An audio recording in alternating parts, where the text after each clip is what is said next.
Have Halo's blood effects gotten worse over time? That may sound like a wild way to start a video, but it's a fair question.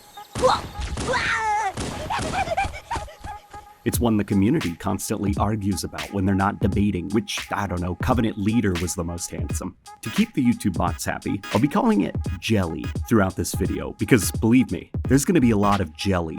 And with that out of the way, back in Halo 1, jelly was everywhere, on walls, floors, and even stuck to ceilings after a good firefight. These were called decals. Think of a decal sort of like a sticker, and those pools of jelly, those are decals too. Bungie didn't just use jelly and their jelly decals sparingly. They made sure every battle left an absolute mess. Grunts sprayed bright blue jelly. Elite splattered deep purple jelly. Hunters were glowing orange jelly. And the Jackals, I can't quite remember them. I think they were like dark blue or something. Either way, the glowing colors and the way jelly stuck to the environment made the battles feel alive, like you were leaving your mark on the world every time you pulled the trigger. And I vaguely remember reading some old Halo 1 pre-release Bungie stuff from somewhere about how grunt jelly specifically became bioluminescent after being exposed to oxygen due to the atmosphere that they evolved in on their planet. It wasn't just about making enemies feel alive, it was about making the combat feel alive. The colors stood out against Halo 1's simple, clean geometry, and every firefight left a story behind. It was just like a bow on the sci-fi fantasy, a battlefield caked in weird, glowing alien jelly. But as the series transitioned to 343 Industries, something strange started to happen. The days of human and alien warriors spilling gallons and gallons of jelly from their guts or heads seemed to fade, and with them, the chaotic beauty of battle. The jelly was almost gone. Human jelly effects were removed completely, and Covenant jelly was toned down to the point where it was hard to notice in the middle of a fight.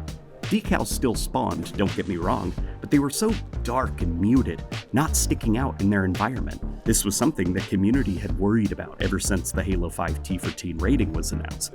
Fans speculated that the change in rating would mean toning down the violence. And when the game launched, the removed jelly from human characters and the muted alien jelly effects seemed to confirm their fears. It felt like the game started to lean more on hit markers to replace the visual feedback that Bungie Halo games were known for. And then we arrive at Halo Infinite. Things get strange. There's still jelly effects on enemies, but 343 Industries tried to add a touch of realism that inadvertently ruined damage feedback.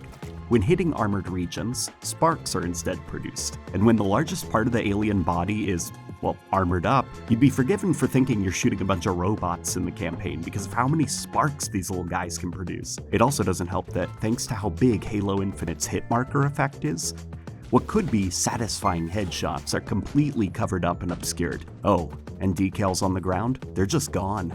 Go ahead, unload into their bodies all you want. The days of creating fun, multicolored alien pools are over. Time to go home.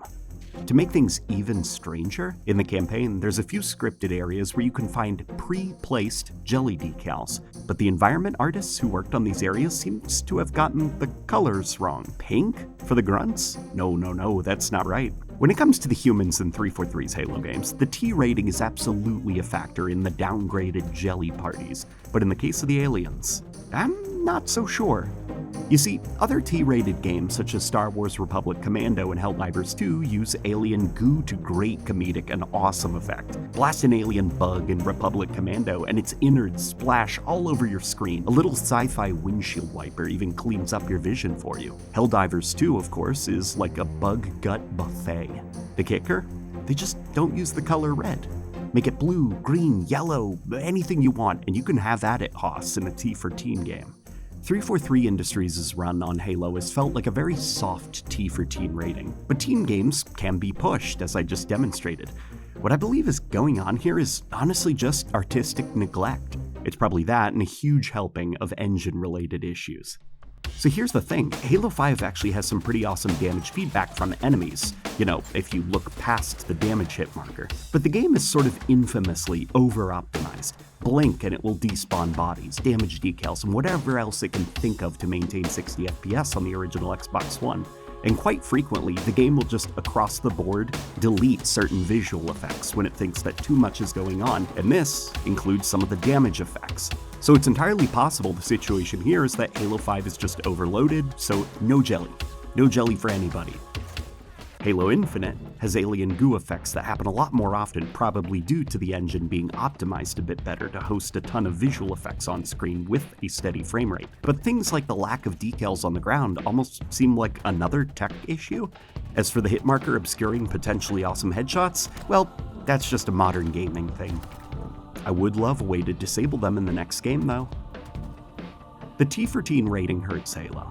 If the Flood ever show up again in first person, you can be sure that their gore, dismemberment, and visual effects will be toned down. Humans, they're also going to stay relatively clean. But for the aliens, there is still a lot of flexibility for over-the-top alien gut goofiness that, for whatever reason, 343 Industries, now Halo Studios, just wouldn't tap into over the years. When they aren't getting the wrong color, they're making it too small, blending it with the environment in muted or strange ways, or straight up obscuring awesome splashes with hit marker and HUD stuff. What I'm trying to say here is, I think it's a presentational issue more than a ratings issue. Bungie placed a lot of value on making sure those aliens turned into fountains when you opened fire on them. 343 just sort of did the bare essentials for the graphics to not look half done, and then leaned on the HUD and hit marker feedback to communicate damage. You know, Halo has the potential to bring back its awesome Halo 1 style post-battle art displays, even if the human contribution to it will be deliberately tuned down due to the rating. But it's up to Halo Studios to really get these details right. Halo Studios has a new engine, new art director, new creatives joining for future projects, and there's a potential for us to get some damn satisfying headshot sprays, environmental splashes, and glowing alien pool parties, while keeping the T14 rating. This isn't about making Halo overtly violent. It's just about bringing back the extra layer of comedy, fun, and chaos. Because at the end of the day, who doesn't want to turn a grunt into a glowing blue sprinkler one more time?